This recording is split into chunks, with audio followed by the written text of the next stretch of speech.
Hey everyone, welcome to Judging for the Win. I'm Dave, and this is my daily ruling. Today's question was suggested by a viewer, thanks to Tobias Leon Heckler for this one. Amy uses soul summons to manifest a shady traveler. What happens? Okay, so at first glance, this situation seems like it would be really exciting and with a bunch of spicy rulings. Unfortunately, the first part of this at least doesn't really have anything super interesting going on.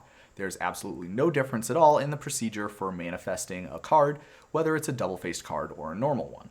So you would just do the same thing you normally do, which is take it from the top of your library and put it on the battlefield face down, and then that's that. Okay, so the instruction to manifest it is performed completely normally.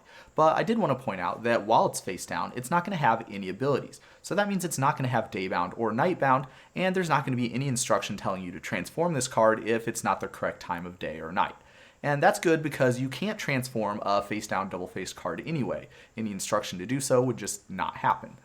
So with that being said, the procedure for unmanifesting it also works exactly the same way as it normally does. You would just show that it's a creature card and pay its mana cost, and then you could turn it face up just like you would be able to do with any other card that you had manifested. Of course, once you do this, then it will have daybound, so that means the game is going to look appropriately at what it should do based on what the time of day or night is. If it's day, then of course nothing's going to happen. If it's night, then we're going to immediately transform the Shady Traveler. I did a video about that a while ago, and you can see that here. If it's neither day or night, you might need to know this rule here, which says that if there's a daybound permanent in play, somehow, and it's not day or night, then it would just become day. Before I sign off, there's a couple of other points that I wanted to talk about with regards to how double-faced cards and being turned face down would work. For starters, remember that procedure that I talked about where you could unmanifest? So it turns out that part of that procedure involves showing that the card is a creature card and paying its mana cost. So with that being the case, it's not possible to use this procedure to turn face up anything that is not a creature card or doesn't have a mana cost. So if you were to manifest an Arlen Chord, well, I feel pretty bad for you because it's not normally going to be possible for you to turn it face up again.